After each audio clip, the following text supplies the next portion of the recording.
अस्सलाम वालेकुम। MCQ number 40 है, थोड़ा सा टेक्निकल है क्योंकि एक दफ़ा फिर प्रीवियस कॉन्सेप्ट्स यूज होने हैं जो आपने अभी तक सीखे हैं। कहता है particle is moving on a circular path. एक पार्टिकल है, सर्कुलर पाथ में मूव कर रहे हैं।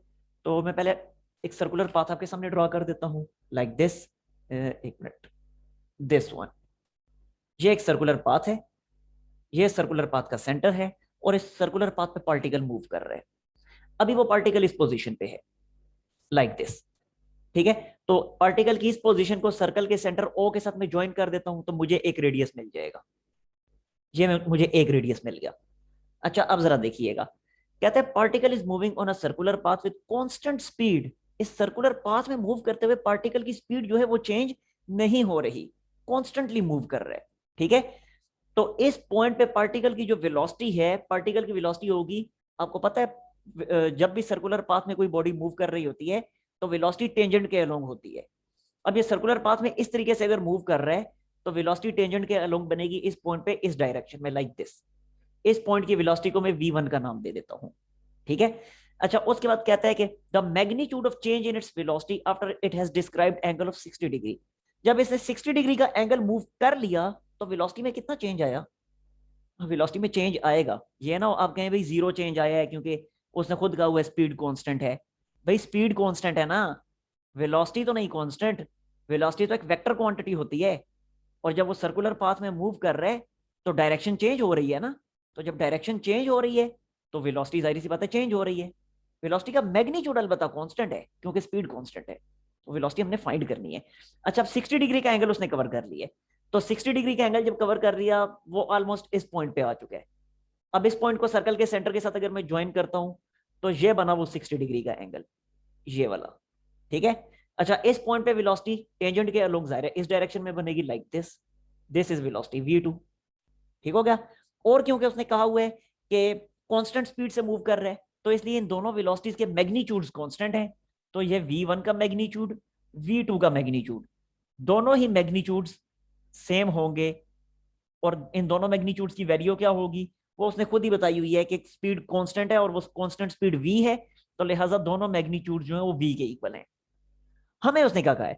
हमें कहता है the magnitude of change in its velocity. Velocity में कितना चेंज प्रोड्यूस हुआ वो आपने फाइंड करना है, यानी आपने डेल्टा वी फाइंड करना है, चेंज इन वेलोसिटी। अब उसके लिए मैं करूंगा क्या? देखें, जरा वेलोसिटी में जो चेंज आ रहा है वो डायरेक्शन की वजह से आ रहा है।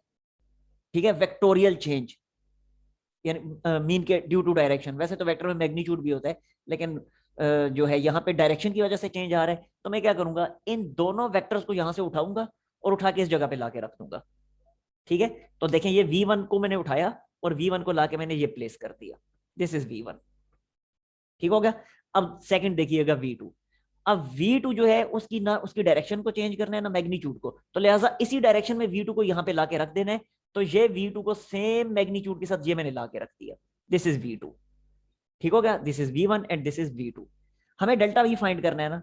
तो अब डेल्टा v के लिए हम क्या करेंगे, वेक्टर ड्रॉ करेंगे v1 से v2 की तरफ। तरतीब का ध्यान रखना है, फर्स्ट वेलोसिटी v1 थी तो इसलिए जो हमारा डेल्टा v वेक्टर स्टार्ट होगा वो v1 के हेड से स्टार्ट होगा। ठीक है, v1 के हेड से v2 के हेड तक हमने ड्रॉ कर देना है।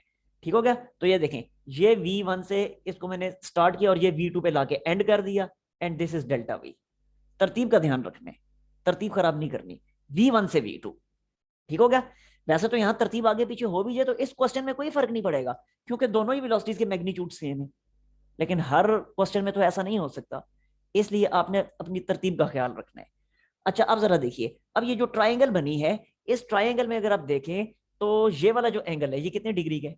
डेफिनेटली ये एंगल 60 डिग्री का है। क्यों? क्योंकि ये इन दोनों रेडियस के दरमियान जब एंगल 60 डिग्री का है तो ये v1 और v2 इनके दरमियान भी 60 डिग्री का होगा। Because angle between two lines equal to angle between their perpendicular lines. You are familiar already. तो अगर ये एंगल 60 है तो ये एंगल भी ऑटोमेटिकली 60 बन जाएगा। अच्छा, आप जरा देखें, अब ये जो डायग्राम बनी है इस पे आप head to tail rule apply करें। तो हेड टू टेल रूल के मुताबिक ये ऐसे बनती है ना, देखिएगा जरा, ये बन रहा है ना v1 plus delta V is equal to v2। क्या ख्याल है? ऐसे ही है ना, v1 और फिर v1 के हेड से डेल्टा v की टेल स्टार्ट हो रही है तो v1 और डेल्टा v ऐड हो रहे हैं और एंड रिजल्ट v2 प्रोड्यूस हो रहा है। ठीक हो गया। अच्छा, हमें क्या फाइंड करना है? हमें डेल्टा वी का मैग्नीट्यूड फाइंड करना है। तो डेल्टा वी का मैग्नीट्यूड अब हम कैसे फाइंड करेंगे? तो देखिए अब डेल्टा वी के मैग्नीट्यूड की तरफ हम आते हैं। उसके लिए फिर हम लॉ ऑफ कोसाइंस इस्तेमाल करेंगे। और लॉ ऑफ कोसाइंस की इनमें से कौन सी वाली फॉर्म यूज करेंगे? यानी ये तो उस ऊपर वाली ट्रायंगल के लिए ना, उससे मिलती जुलती इस ट्रायंगल के लिए कौन सी फॉर्म यूज होगी? तो जरा गौर से देखिएगा। हमें डेल्टा वी का मैग्नीट्यूड चाहिए, चेंज इन वेलोसिटी का। और एंगल जो हमें यहाँ पे पता है वो 60 डिग्री का एंगल पता है। और एक चीज बड़े गौर से देखनी है आपने कि ये 60 डिग्री का एंगल इस दफा डायरेक्टली टेल्स के दरमियान वाला एंगल है। लिहाजा इस एंगल के साथ किसी किस्म की कोई छेड़छाड़ नहीं करनी। ठीक हो गया?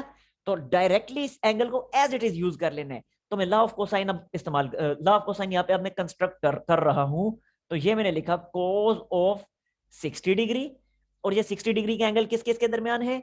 V1 और V2 के दरमियान है। तो लिहाजा ये मैंने लिखा V2 V1 2 2V1 V2 cos 60 degree. Law of cosine construct हो रहा है यहाँ पे। फिर लगाया माइनस का साइन, फिर बना V2 स्क्वायर, फिर बना V1 स्क्वायर। और इस तरफ क्या आ जाएगा? जाहिर है V1 V2 यूज हो चुके, बाकी डेल्टा V तो रह गए जो हमने फाइंड करना है। तो ये आ गया डेल्टा V स्क्वायर। आगे समझ बात की? अच्छा, अब क्या करें? अब यहाँ पे वैल्यूज पुट कर लें। तो delta V square is equal to, देखें V1 का मैग्नीट्यूड V2 का मैग्नीट्यूड दोनों का मैग्नीट्यूड V है। तो लिहाजा V1 की जगह V आ गया, V2 की जगह V आ गया। ऐसे ही यहाँ पे भी 2VV। और cos 60 क्या होता है? cos 60 आपको ऑलरेडी पता है 1/2 होता है। आगे समझ बात की? अब जरा देखें, ये 2 और ये 2 हो गए कैंसल। बाकी क्या बचा? बाकी बचा delta V square is equal to, ये बनेगा V square plus V square 2V square. और ये क्या बनेगा? ये बनेगा माइनस V स्क्वायर। और फिर ये अगले स्टेप में बना delta V square is equal to, क्या बना? ये बना V स्क्वायर कैंसिलेशन के बाद। और उससे अगले स्टेप में जब दोनों साइड्स का स्क्वायर रूट लेंगे तो डेल्टा V की वैल्यू हमारे पास क्या आ गई? वो आ गई V।